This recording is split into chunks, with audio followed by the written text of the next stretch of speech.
ഘോഷിച്ചാനന്ദിക്കും പാദത്തിൽ. വൃദ്ധരും ബാലരെല്ലാരും ഒരുപോൽ ആർത്തു ഘോഷിച്ചാനന്ദിക്കും പാദത്തിൽ. സ്നേഹത്തീരത്തു ഞാനെത്തുമ്പോൾ പ്രിയന്റെ പൊന്മുഖം കണ്ടിടും. ആനന്ദ കണ്ണീർ വീഴ്ത്തിടും പാദത്തിൽ ഞാൻ മുത്തിടും ആണിയേറ്റ പാദങ്ങൾ.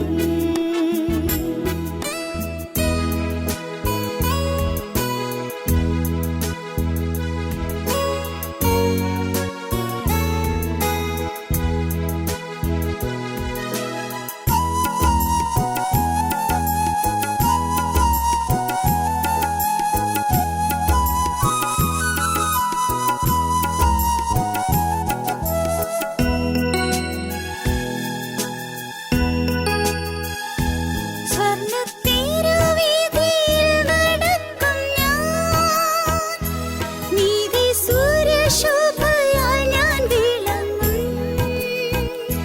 സ്വർണ്ണത്തിരുവീഥിയിൽ നടക്കും ഞാൻ, നീതി സൂര്യശോഭയാൽ ഞാൻ വിളങ്ങും. പ്രാണപ്രിയൻ മഹത്വം ഞാൻ നേരിൽ കാണുമ്പോൾ അന്തം വിട്ടു ഹല്ലേലൂയ പാടി സ്തുതിക്കും. പ്രാണപ്രിയൻ മഹത്വം ഞാൻ നേരിൽ കാണുമ്പോൾ അന്തം വിട്ടു ഹല്ലേലൂയ പാടി സ്തുതിക്കും. സ്നേഹത്തീരത്തു ഞാനെത്തുമ്പോൾ പ്രിയന്റെ പൊന്മുഖം കണ്ടിടും. ആനന്ദ കണ്ണീർ വീഴ്ത്തിടും പാദത്തിൽ ഞാൻ മുത്തിടും ആണിയേറ്റ പാദങ്ങൾ. സ്നേഹത്തീരത്തു ഞാനെത്തുമ്പോൾ പ്രിയന്റെ പൊന്മുഖം കണ്ടിടും. ആനന്ദ കണ്ണീർ വീഴ്ത്തിടും പാദത്തിൽ ഞാൻ മുത്തിടും ആണിയേറ്റ പാദങ്ങൾ.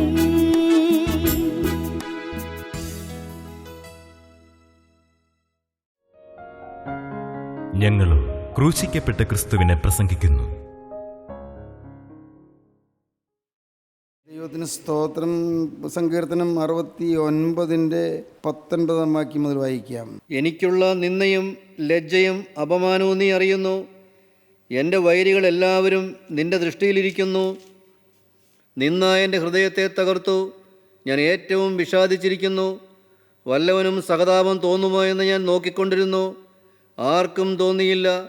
ആശ്വസിപ്പിക്കുന്നവരുണ്ടോ എന്ന് നോക്കിക്കൊണ്ടിരുന്നു. ആരെയും കണ്ടില്ലതാനും. അവർ എനിക്ക് തിന്നുവാൻ കയ്പ് തന്നു. എൻ്റെ ദാഹത്തിന് അവർ എനിക്ക് ചൊറുക്ക കുടിപ്പാൻ തന്നു. അവർ എനിക്ക് തിന്നുവാൻ കയ്പ് തന്നു. കയ്പ്. സങ്കീർത്തന പുസ്തകം എഴുതിയത് കർത്താവായ യേശു ക്രിസ്തുവിൻ്റെ കാലത്തിന് 1000 വർഷം മുൻപാണ്. 1000 വർഷം മുൻപ് കർത്താവ് ക്രൂസിൽ കിടന്ന് പറയുന്ന വേദനയുടെ വാക്കുകൾ, എനിക്ക് ദാഹിക്കുന്നു പറയുന്ന വാക്കുകൾ, അത് ദാവീദ് മുൻകൂട്ടി കണ്ടു. മധുരഗായകനുമായ ദാവീദ്, പ്രവാചകനായ ദാവീദ്, രാജാവായ ദാവീദ് യേശുക്രിസ്തുവിൻ്റെ ആ ക്രൂശാരോഹണം മുൻകൂട്ടി കണ്ടു. 1000 വർഷം മുമ്പ് കണ്ടു. പറയുകയാണ്, നിന്ന എൻ്റെ ഹൃദയത്തെ തകർത്തു. കർത്താവ് പറയുന്നതാണ്, നിന്ന എൻ്റെ ഹൃദയത്തെ തകർത്തു. ഞാൻ ഏറ്റവും വിഷാദിച്ചിരിക്കുന്നു. വല്ലവനും സഹതാപം തോന്നുമോ എന്ന് ഞാൻ നോക്കിക്കൊണ്ടിരുന്നു. ആർക്കും തോന്നിയില്ല. കർത്താവ് പകച്ചു നോക്കി, ആരെയും കാണുന്നില്ല. സഹായിപ്പാൻ ആരെയും കാണുന്നില്ല. ദൈവത്തിന് സ്തോത്രം. കർത്താവ് നോക്കി, ആരെങ്കിലും ഒന്ന് സഹതാപത്തോടൊരു വാക്ക് പറയാനുണ്ടോ? നല്ല വാക്ക് പറയാൻ ആരെങ്കിലും ഉണ്ടോ? ആശ്വസിപ്പിക്കാൻ ആരെങ്കിലും ഉണ്ടോ? ശിഷ്യന്മാരെല്ലാം ഓടിക്കഴിഞ്ഞു. ആകെ പാവം യോഹന്നാൻ ശ്ലീഹ മാത്രം അവിടെ മാതാവിനോട് ഒരുമിച്ച് അവിടെ താഴെ വേദനയോടെ കരഞ്ഞുകൊണ്ട്, ആർത്തലച്ച് കരഞ്ഞുകൊണ്ട് കുരിശിൻ്റെ ചുവട്ടിലിരിക്കുന്നുണ്ട്. വേറെ ആരെയും കാണുന്നില്ല.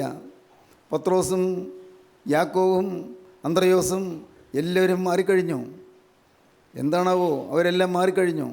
ആരെയും കാണുന്നില്ല. വല്ലവനും സഹതാപം തോന്നുമോ എന്ന് ഞാൻ നോക്കിക്കൊണ്ടിരുന്നു. ആർക്കും തോന്നിയില്ല. ആർക്കും സഹതാപം തോന്നിയില്ല. 38 കൊല്ലം തളർന്നു കിടന്ന മനുഷ്യന് സൗഖ്യം കിട്ടി, അവനെ എവിടെയും കാണുന്നില്ല. 18 കൊല്ലം കൂനിയായി നടന്ന സ്ത്രീക്ക് സൗഖ്യം കിട്ടി, അവളെയോടെ കാണുന്നില്ല. 12 കൊല്ലം രക്തവാർച്ചയായിട്ടുണ്ടായിരുന്ന സ്ത്രീക്ക് സൗഖ്യം കിട്ടി, അവളെയോടെ കാണുന്നില്ല. പിറവിയിലേക്ക് ഉടനായ മനുഷ്യൻ സൗഖ്യം കിട്ടി, അവനെയും അവിടെ കാണുന്നില്ല. അവരെല്ലാം മാറി നിൽക്കുകയാണ്. അവർക്കുള്ളിൽ വേദന ഉണ്ടായിരിക്കാം, പക്ഷേ രംഗത്ത് വന്നാൽ അവർ അപകടം വരും, അതുകൊണ്ട് അവർ വരുന്നില്ല. രംഗത്ത് വന്നാൽ യേശുവിൻ്റെ ആളുകളാണെന്ന് അറിഞ്ഞാൽ അവരെ കൊല്ലും, അതുകൊണ്ട് അവരെ സ്വയരക്ഷയ്ക്ക് വേണ്ടി മാറി നിൽക്കുകയാണ്. വല്ലവനും സഹതാപം തോന്നുമോ നോക്കിക്കൊണ്ടിരുന്നു.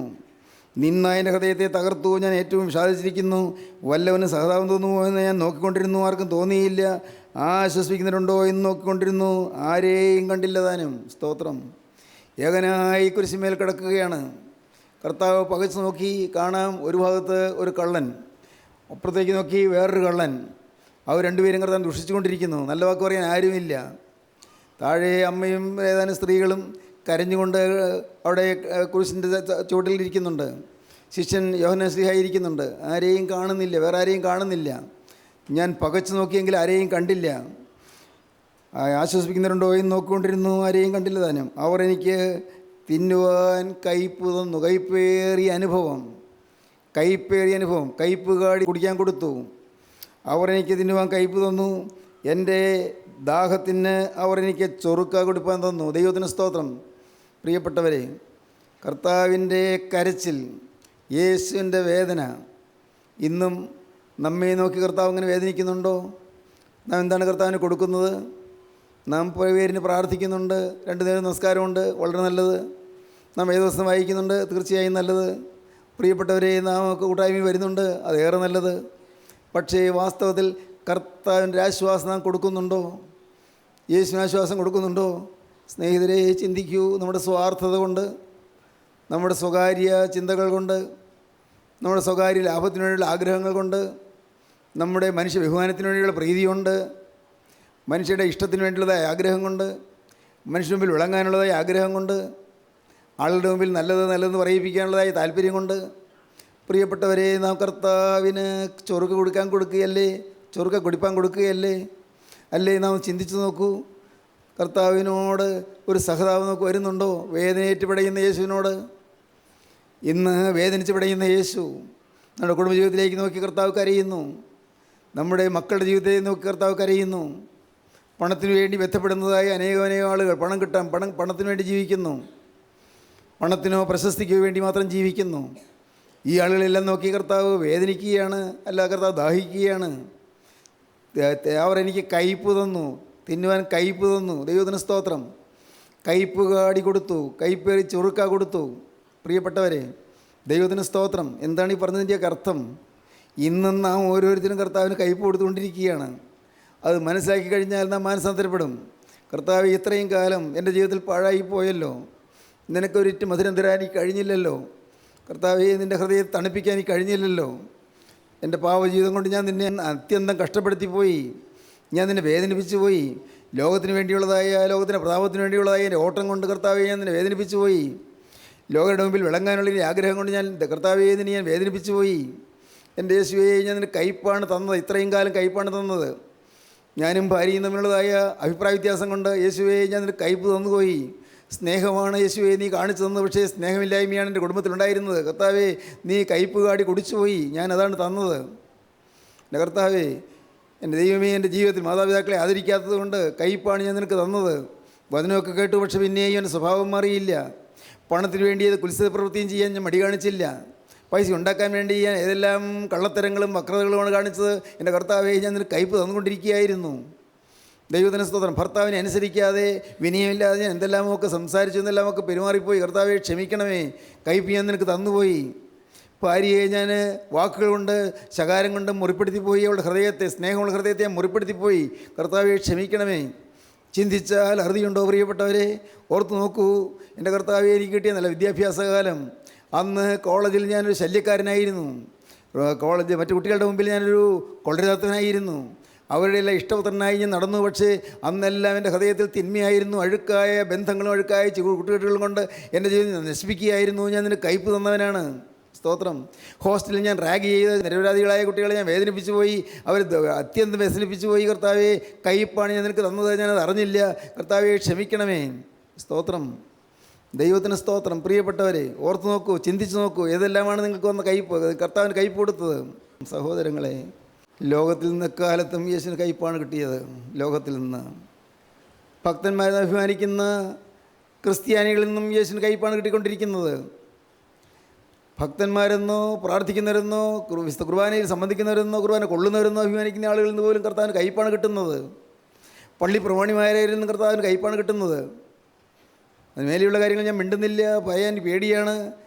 എല്ലാവരിൽ നിന്നും യേശുവിന് കിട്ടുന്ന കയ്പ്പാണ്. ദൈവത്തിന് സ്തോത്രം. കയ്പ്പ്. പ്രിയപ്പെട്ടവരെ, ഓർക്കൂ, നിങ്ങൾ ശ്രദ്ധിക്കൂ. കയ്പേറിയ കാടി കുടിച്ച് കർത്താവ് കരയുകയാണ്. വല്ലവരും സഹതാപം തോന്നുപോയി നോക്കിക്കൊണ്ടിരുന്നു, ആർക്കും തോന്നിയില്ല. വല്ലവരും സഹതാപം തോന്നുമോയെന്ന് ഞാൻ നോക്കിക്കൊണ്ടിരുന്നു, ആർക്കും തോന്നിയില്ല. ആശ്വസിപ്പിക്കുന്നവരുണ്ടോ എന്ന് നോക്കിക്കൊണ്ടിരുന്നു, ആരെയും കണ്ടില്ല താനും. അവർ എനിക്ക് തിന്മാൻ കയ്പ് തന്നു, എൻ്റെ ദാഹത്തിന് അവർ എനിക്ക് ചൊറുക്ക കൊടുപ്പാൻ തന്നു. സ്തോത്രം. ഇന്ന് കർത്താവ് നിങ്ങളെ ആശയോടെ നോക്കുകയാണ്. എൻ്റെ ദാഹത്തിന്, ആത്മാക്കളെക്കുറിച്ചുള്ള ദാഹത്തിന് എനിക്ക് ഒരിറ്റ് ദാഹജലം തരാൻ ആരുണ്ട്? ആത്മാക്കളെക്കുറിച്ച് ഞാൻ ദാഹിക്കുന്നു. വേദനിച്ച് വളയുന്നവരുണ്ട് ഈ ലോകത്ത്, രോഗത്തിൽ വലയുന്നവരുണ്ട് ഈ ലോകത്ത്, കഷ്ടപ്പാടായിട്ട് തളരുന്നവരുണ്ട് ഈ ലോകത്ത്, നാളെ എങ്ങനെയെന്നോർത്ത് ആകുലപ്പെട്ടിരിക്കുന്നവരുണ്ട് ഈ ലോകത്ത്. അവർ എനിക്കൊരിറ്റ് ആശ്വാസം തരുമോ? യേശുവിൻ്റെ ആ സ്നേഹത്തിൻ്റെ വചനം പറയാൻ നിങ്ങൾ പോകുമോ? അതാണ് യേശുവിന് ആശ്വാസം. യേശുവിൻ്റെ കാരുണ്യത്തിൻ്റെ വചനം തൂകാൻ നിങ്ങൾ പോകുമോ? അതാണ് യേശുവിന് തണുപ്പ്, അതാണ് യേശുവിന് മധുരം. യേശുവിന് മധുരം കൊടുക്കാൻ ആരുണ്ട്? യേശുവിന് മധുരം കൊടുക്കാൻ ആരുണ്ട്? യേശു ഉയരത്തിൽ നോക്കുകയാണ്, നമ്മെ കാണുകയാണ്. മോനെ, നീ എനിക്ക് നിൻ്റെ ജീവിതം തരാമോ? നിന്നിൽ നിന്നുകൊണ്ട് ഞാൻ ഈ ദേശത്തെ ജനത്തെ ഒന്ന് അനുഗ്രഹിക്കട്ടെ, പാവപ്പെട്ടവരെ ഞാനൊന്ന് അനുഗ്രഹിക്കട്ടെ, എട്ടും പൊട്ടും തിരിയാത്തവരെ ഞാനൊന്ന് അനുഗ്രഹിക്കട്ടെ, സ്വർഗ്ഗമുണ്ടോ നരകമുണ്ടോ എന്നറിയാതെ നഷ്ടത്തിലേക്ക് പോകുന്ന ജനത്തെ ഞാനൊന്ന് അനുഗ്രഹിക്കട്ടെ. ഇന്ന് സഭ തമ്മിലുള്ള മത്സരങ്ങളും സഭയ്ക്കകത്തുള്ള മത്സരങ്ങളും എല്ലാ കുത്സിത മാർഗ്ഗങ്ങളും വളഞ്ഞ വഴികളും എല്ലാമായി നശിച്ചുകൊണ്ടിരിക്കുന്ന ജനത്തെ എനിക്ക് അനുഗ്രഹിക്കണം. നീ ഒന്ന് നിൽക്കുമോ? ഹല്ലേലൂയ, ദൈവത്തിന് സ്തോത്രം. നീ ഒരാളും നിൽക്കുമോ? നിൻ്റെ ഭവനത്തെ അനുഗ്രഹിക്കുമ്പോൾ നീ ഒരാൾ നിൽക്കുമോ? എൻ്റെ പക്ഷത്ത് എൻ്റെ ഛായ പൂണ്ട്, ഹല്ലേലൂയ, എൻ്റെ സ്വഭാവം പൂണ്ട്, ഹല്ലേലൂയ, എൻ്റെ അതേ ഭാവം പൂണ്ട്, ഒരാൾ നിൽക്കുമോ? ഹല്ലേലൂയ, ദൈവത്തിന് സ്തോത്രം. യേശു ആശയോടെ നോക്കുകയാണ്. യേശു നിങ്ങളെ ഓരോരുത്തരെയും കാണുകയാണ്, ആശയോടെ കാണുകയാണ്, പ്രതീക്ഷയോടെ നോക്കുകയാണ്. ദൈവത്തിന് സ്തോത്രം. നാടായ നാടെല്ലാം ഞാൻ നടക്കുന്നു, ആരെയും കണ്ടു കിട്ടുന്നില്ല. ദൈവത്തിന് സ്തോത്രം. കർത്താവ് നടന്നു പോകുമ്പോൾ അപ്പോഴാണ് കർത്താവ് നമുക്ക് ചൂണ്ടിക്കാണിച്ചു തരുന്നു, കടന്നു പോകുന്ന ഏവരുമായുള്ളവരെ, ഇത് നിങ്ങൾക്ക് ഏതുമില്ലയോ? ഞാൻ കുരിശിൽ കിടന്ന് പിടയുന്ന നിങ്ങൾക്ക് ഏതുമില്ലേ? നിങ്ങൾ കടന്നു പോകുന്നു, നിങ്ങളൊന്നും ഗവനിക്കുന്നില്ല. ഒരാളോട് കുരിശുമേൽ കിടക്കുന്നു, നിങ്ങൾക്കൊരു വിഷയമല്ല. കടന്നു പോകുന്ന ഏവരുമായുള്ളവരെ, ഇത് നിങ്ങൾക്ക് ഏതുമില്ല. വിലാപങ്ങളുടെ പുസ്തകം 1-12 വാക്യം. കടന്നു പോകുന്ന ഏവരുമായുള്ളവരെ, നിങ്ങൾക്കിത് ഏതുമില്ലയോ? ഞാനീ കിടന്ന് പിടയുന്നത് നിങ്ങൾ കാണുന്നില്ലേ? നിങ്ങളുടെ ആത്മാക്കൾക്ക് വേണ്ടി ഞാൻ ദാഹിക്കുന്നത് നിങ്ങൾക്ക് അറിയുന്നില്ലേ? ദാഹിക്കുന്നു ഞാൻ. നിങ്ങളുടെ വീണ്ടെടുപ്പിന് വേണ്ടി ഞാൻ കൊതിക്കുന്നു, നിങ്ങൾ കാണുന്നില്ലേ? നിങ്ങൾ എന്തുകൊണ്ട് നിങ്ങളുടെ സുഖശൈലിയിൽ കിടന്ന് വിശ്രമിക്കുന്നു? ഹല്ലേലൂയ. മോനെ, നിനക്ക് ഉറക്കം മതിയായില്ലയോ? ഇറങ്ങ്, പുറപ്പെടുക, നീ അതിവേഗം പുറപ്പെടുക. മോളെ, നിനക്ക് ഇനി വിശ്രമിക്കാൻ നേരമില്ല. എത്ര കാലമുണ്ട് മുമ്പിൽ ആർക്കറിയാം? ഹല്ലേലൂയ. എത്ര കാലമുണ്ട്? ചുരുങ്ങിയൊരു കാലം മാത്രം മുമ്പിൽ കിട്ടിയിരിക്കുന്നു. ചുരുങ്ങിയൊരു കാലം, ഏതാനും സെക്കൻഡുകളല്ല, ഏതാനും നിമിഷങ്ങൾ പോരാ, ഏതാനും മണിക്കൂറുകൾ ആണോ? ആർക്കറിയാം? അടുത്ത നിമിഷം എന്താണ് വരുന്നത്? ആർക്കറിയാം? ഈ ഉള്ള കാലം നോക്കൊന്ന് ഓടാൻ, പ്രിയപ്പെട്ടവരെ, ഓടാൻ നോക്ക്, ഓടി ഓടി നടക്കാം. ദൈവത്തിന് സ്തോത്രം. കഴിയുന്നിടത്തോളം നമുക്ക് ജനസഞ്ചയങ്ങളെ നേരിടാനായിട്ട് ഒരുങ്ങാം. ജനസഞ്ചയങ്ങൾ ആകുലമനസ്കരായി കഴിയുന്നു, ദാഹാർത്തരായി കഴിയുന്നു, വലഞ്ഞു കഴിയുന്നു, ജീവിതത്തിൽ കുഴഞ്ഞു കഴിയുന്നു, സമാധാനമില്ലാതെ അലയുന്നു, എന്നും ദിനം പ്രതി ജീവിതയാതനകൾപ്പെട്ട് നട്ടം തിരിയുന്നു. ഈ ജനത്തിന് ആശ്വാസം കൊടുക്കാൻ എനിക്ക് പകരം നീ ഒന്ന് ചെല്ലുമോ എന്നാണ് കർത്താവ് നോക്കുന്നത്. ആ ഭവനത്തിലേക്ക്, ആശ നശിച്ചു പോയ ഭവനത്തിലേക്ക്, മോനെ, എനിക്ക് പകരം നീ ഒന്ന് ചെല്ലാമോ? ദൈവത്തിന് സ്തോത്രം. നിൻ്റെ നാവ് ഞാൻ എൻ്റെ നാവായി ഉപയോഗിച്ചുകൊള്ളാം. ഹല്ലേലൂയ. നിൻ്റെ പാദങ്ങൾ എൻ്റെ പാദങ്ങളായി ഞാൻ ഉപയോഗിച്ചുകൊള്ളാം. നിൻ്റെ ഹൃദയം എൻ്റെ ഹൃദയമായി ഞാൻ ഉപയോഗിച്ചുകൊള്ളാം. നിൻ്റെ ഹൃദയത്തേക്ക് എൻ്റെ തിരുരക്തം ഞാൻ പകർന്നുകൊള്ളാം. നിനക്ക് ക്ഷീണം വരുമ്പോൾ എൻ്റെ തിരുരക്തം നിന്നെ ഞാൻ കുടിപ്പിച്ചുകൊള്ളാം. ഹല്ലേലൂയ. നിനക്ക് ആവശ്യമുള്ളതെല്ലാം ഞാൻ തന്നുകൊള്ളാം. ഒന്നിനും പോരായ്മ വരാതെ ഞാൻ നിന്നെ കാത്തുകൊള്ളാം. നിൻ്റെ മക്കളുടെ കാര്യം ഞാൻ നോക്കിക്കൊള്ളാം. എൻ്റെ കാര്യം നീ നോക്കുമെങ്കിൽ നിൻ്റെ കാര്യം ഞാൻ നോക്കിക്കൊള്ളാം. ഹല്ലേലൂയ. നിൻ്റെ ജോലിയുടെ കാര്യം ഞാൻ നോക്കിക്കൊള്ളാം, നിൻ്റെ ഭർത്താവിൻ്റെ കാര്യം ഞാൻ നോക്കിക്കൊള്ളാം, ഭാര്യയുടെ കാര്യം നോക്കിക്കൊള്ളാം, നിൻ്റെ വിവാഹത്തിൻ്റെ കാര്യം ഞാൻ നോക്കിക്കൊള്ളാം, മക്കൾ ഉണ്ടാകുന്ന കാര്യം ഞാൻ നോക്കിക്കൊള്ളാം, നിൻ്റെ ബിസിനസ്സിൻ്റെ കാര്യം ഞാൻ നോക്കിക്കൊള്ളാം, എല്ലാം എന്ന് ഞാൻ നോക്കിക്കൊള്ളാം. ഒന്ന് മാത്രം, നീ എൻ്റെ ദാഹം തീർക്കുമോ? ഹല്ലേലൂയ. എനിക്ക് വേണ്ടി തലമുറയിൽ നിൽക്കുമോ? ഹല്ലേലൂയ. എനിക്ക് വേണ്ടി തലമുറയിൽ നിന്നുകൊണ്ട് എനിക്ക് വേണ്ടി ഓടാൻ നീ തയ്യാറാകുമോ? എങ്കിൽ എൻ്റെ പ്രിയപ്പെട്ടവനെ, നിൻ്റെ ജീവിതത്തിലേക്ക് ഞാൻ കടന്നു വന്ന് ഇപ്പോൾ നിൻ്റെ ഹൃദയത്തിൽ ഞാൻ ഇരിപ്പുറപ്പിക്കാം. Hallelujah, hallelujah. ഈ നിൻ്റെ ഹൃദയത്തിലേക്ക് കടന്നു വരാൻ ഞാൻ ആഗ്രഹിക്കുന്നു. അതിനുവേണ്ടിയാണ് ഞാൻ കുരിശിൽ മരിച്ചത്. ദൈവത്തിന് സ്തോത്രം. കുരിശിൽ മരിച്ച യേശു. ഹല്ലേലൂയ, ദൈവത്തിന് സ്തോത്രം. എൻ്റെ കുരിശിൻ്റെ ഏറ്റവും താങ്ങാൻ പറ്റുമോ നിങ്ങൾക്ക്? കുരിശിൻ്റെ ഏറ്റവും താങ്ങാൻ പറ്റുമോ? കുറേക്കാരനായ ശീമോൻ, അവനൊന്നും അറിഞ്ഞല്ല ചേർന്ന് നടന്നത്. പാവം. അവൻ ഒരു പാവപ്പെട്ട കൃഷിക്കാരൻ, ആഫ്രിക്കയുടെ വടക്കേറ്റത്തുള്ള കൊറിയന എന്ന് പറയുന്ന സ്ഥലത്ത്, ലിബിയയുടെ അടുത്ത്, അവിടെ നിന്ന് വന്നവനാണ്. അവന് അന്ന് യെരൂശലേം ദേവാലയത്തിൽ പെസഹ അവിടെ നമസ്കരിപ്പാവുന്ന കൂട്ടത്തിൽ അവനും വന്നു. കാരണം പെരുന്നാളിൻ്റെ ദിവസം എല്ലാവരും യെരൂശലേം ദേവാലയത്തിൽ എത്തണമെന്നുള്ളത് അവർ നിബന്ധനയായിരുന്നു. അന്ന് യവനും വന്നു. ഇവനും വന്നപ്പോഴുണ്ട് വലിയ പുരുഷാരം, ആർപ്പ് വിളിച്ചുകൊണ്ട് പോകുന്ന പുരുഷ. എല്ലാവരും പറയും തൂക്കുക തൂക്കുക തൂക്കുക എന്ന് പറയുന്നു. എന്താണോ ഇത്? നോക്കുമ്പോഴുണ്ട് ഇതാ യേശു കുരിശിന് വന്നുകൊണ്ട് പോകുന്നു. ഇടയ്ക്ക് വേച്ച് വീഴുന്നു, ഇടയ്ക്ക് കാലിടറി വീഴുന്നു. പിന്നെ തനി എഴുന്നേക്കാൻ പറ്റുന്നില്ല. ചാട്ടവാറ് പുറത്ത് ആഞ്ഞു കൊള്ളുന്നു. വേദനിച്ച് പൊളഞ്ഞുകൊണ്ട് പിടിച്ച് ബന്ധപ്പെട്ട് കുരിശ് പൊക്കിയെടുത്ത് തോളത്തേക്ക് ചെയ്തിട്ട് പിന്നെയും നടക്കുന്നു. കുന്നുകയറുകയല്ലേ, ചെറിയ കുന്നൊന്നുമല്ല. കാലുപ്രമില കയറുകയാണ്, ഗോകുൽത്തായിലേക്ക് പോവുകയാണ്. കൊനക്കാരൻ ശിവന് എന്തായിരിക്കും ഇദ്ദേഹം ചെയ്ത കുറ്റം? ഇത്ര മഹാവല്യ അകൃത്യം ചെയ്യാൻ കണ്ടിട്ട് ഒരു സാധു മനുഷ്യനെ പോലെ തോന്നുന്നല്ലോ, വളരെ ശാന്തനായ മനുഷ്യനെ പോലെ തോന്നുന്നല്ലോ. എന്തായിരിക്കും? ആർക്കും അറിഞ്ഞുകൂടാ. ആരോട് ചോദിക്കുന്നുമില്ല.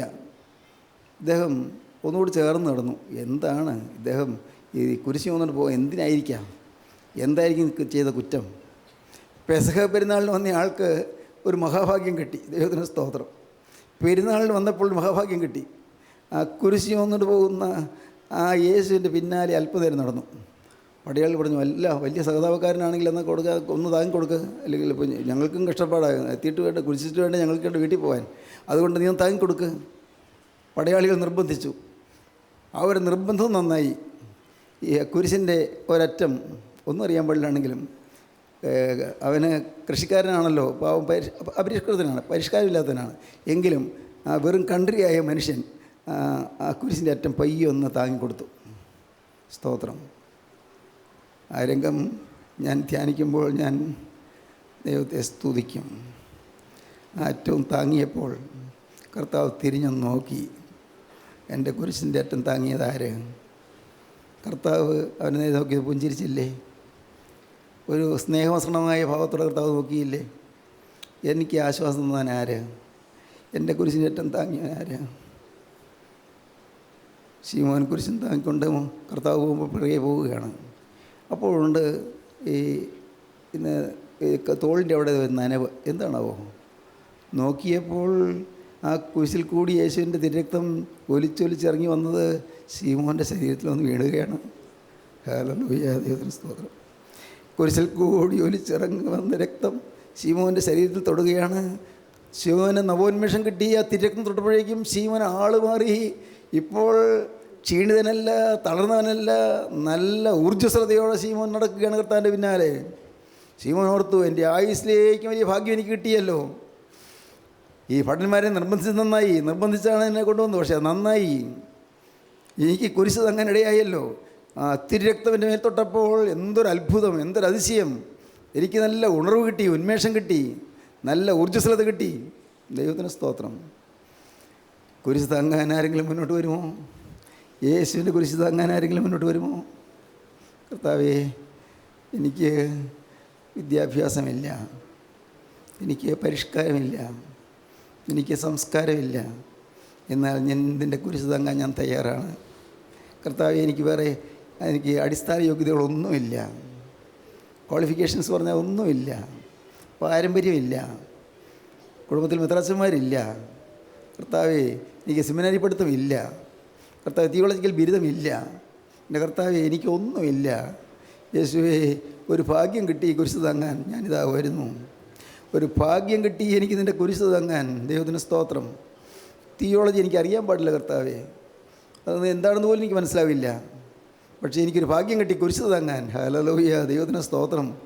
പ്രിയപ്പെട്ടവരെ, നിങ്ങൾ എന്ത് പറയുന്നു? ഈ കുരിശ് താങ്ങാൻ നിങ്ങൾക്ക് എഴുന്നേറ്റ് വരാമോ? കർത്താവേ, ഞാനും ഇതാ വരുന്നു. യേശുവേ, കുരിശ് താങ്ങാൻ ഞാനിതാ വരുന്നു. അവർ എനിക്ക് തിന്നുവാൻ കയ്പ് തന്നു, അവർ എനിക്ക് ചൊറുക്ക കുടിപ്പാൻ തന്നു. ദൈവത്തിന് സ്തോത്രം. കയ്പ്. ഇബ്രാഹിം ലേഖനം 12-ാം അധ്യായത്തിൻ്റെ ആദ്യ ഭാഗം വായിക്കുമ്പോൾ കാണാം. 12-ാം അധ്യായം 3-ാം വാക്യം മുതൽ വായിക്കാം. വിശ്വാസത്തിന് നായകനും പൂർത്തി വരുന്ന യേശുവിനെ നോക്കുക. വായിക്കാം.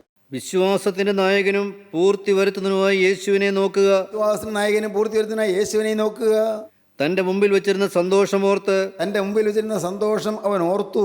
അവൻ അപമാനം അലക്ഷ്യമാക്കി ക്രൂശിനെ സഹിക്കുകയും ദൈവസിംഹാസനത്തിന്റെ വലത്തുഭാഗത്തിരിക്കുകയും ചെയ്തു. ദൈവസിംഹാസനത്തിന്റെ വലത്തുഭാഗത്തിരിക്കുകയും ചെയ്തു. നിങ്ങളുടെ ഉള്ളിൽ ക്ഷീണിച്ച് മടുക്കാതിരിപ്പാൻ പാപികളാൽ തനിക്ക് നേരിട്ട ഇങ്ങനെയുള്ള വിരോധം സഹിച്ചവനെ ധ്യാനിച്ചുകൊള്ളുവീൻ. പാപികളാൽ തനിക്ക് നേരിട്ട ഇങ്ങനെയുള്ള വിരോധം സഹിച്ചവനെ ധ്യാനിച്ചുകൊള്ളുവീൻ. നിങ്ങളുടെ ഉള്ളിൽ ക്ഷീണിച്ച് മടുക്കാതിരിപ്പാൻ. ക്ഷീണിച്ച് നിങ്ങൾ മടുക്കും, അത് വരരുത്. നിങ്ങളുടെ ഉള്ളിൽ ക്ഷീണിച്ച് മടുക്കാതിരിപ്പാൻ പാപികളാൽ എനിക്ക് നേരിട്ട ഇതുപോലുള്ള വിരോധം സഹിച്ചവനെ ധ്യാനിച്ചുകൊള്ളുവീൻ.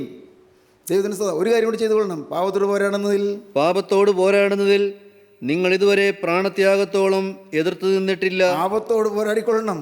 കുരിശ് താങ്ങുന്നൊക്കെ പറഞ്ഞു ശരിയാ, പക്ഷേ അതുകൊണ്ടായില്ല. പാപത്തോട് പോരാടിക്കൊള്ളണം, പാപത്തോട് യുദ്ധം ചെയ്തു കൊള്ളണം. പാപത്തിന് അധിപതിയായ സാത്താൻ ഇടം കൊടുക്കരുത്, പൈശാചിന് ഇടം കൊടുക്കരുത്. സാത്താനോട് എതിർത്ത് നിൽപ്പീൻ, എന്നാലും നിങ്ങളുടെ ഓടിപ്പോകും, നിങ്ങളെ വിട്ട് ഓടിപ്പോകും. ദൈവത്തോട് അടുത്ത് ചെല്ലുവീൻ, നിങ്ങളോട് അടുത്ത് വരും. പ്രിയപ്പെട്ടവരെ, പിശാചിന് ഇടം കൊടുക്കരുത്. ഒന്നിൽ പോലും ഒരു ആറ്റം പോലും ഇടം കൊടുക്കരുത്, ഒരു അണു പോലും ഇടം കൊടുക്കരുത്. ആറ്റം പോലും ഒരു കാര്യത്തിൽ പോലും പിശാചിന് ഇടം കൊടുക്കരുത്. ഒരു സംസാരത്തിൽ പോലും, ഒരു വാക്കിൽ പോലും പിശാചിന് ഇടം കൊടുക്കരുത്. ഓരോ വാക്കും പറയാൻ തുടങ്ങുമ്പോൾ, എൻ്റെ കർത്താവ്, ഞാനിത് പറയണമോ ചിന്തിക്കണം, ഞാൻ തന്നെ പറയണമോ ചിന്തിക്കണം, ഇപ്പോൾ തന്നെ പറയണമോ ചിന്തിക്കണം. പ്രിയപ്പെട്ടവരെ, ഒന്ന് ചിന്തിച്ചിട്ട് നിങ്ങൾ പറയുമെങ്കിൽ അപ്പോൾ നിങ്ങൾക്ക് നല്ല പ്രാഗൽഭ്യം കിട്ടും. ദൈവത്തിൻ്റെ ആത്മാവ് നിങ്ങളുടെ നാവിൽ കൂടി സംസാരിക്കും. ദൈവത്തിന് സ്തോത്രം. പ്രിയപ്പെട്ടവരെ, യേശുക്രിസ്തു നമുക്ക് വേണ്ടി അവമാനം സഹിച്ചു. റോമലേഖനത്തിൻ്റെ 8-ാം അധ്യായത്തിൻ്റെ അവസാന ഖണ്ഡിക എന്താണെന്നറിയാമോ? ദൈവം നമുക്ക് അനുകൂലമെങ്കിൽ നമുക്ക് പ്രതികൂലമാര്. സ്വന്തം പുത്രനെ ആദരിക്കാതെ നമുക്ക് എല്ലാവർക്കും വേണ്ടി ഏൽപ്പിച്ചു തന്നവൻ അവനോടുകൂടി ഇതൊക്കെ നമുക്ക് നൽകാതിരിക്കുമോ? ദൈവം തിരഞ്ഞെടുത്തവരെ ആര് കുറ്റം ചുമത്തും?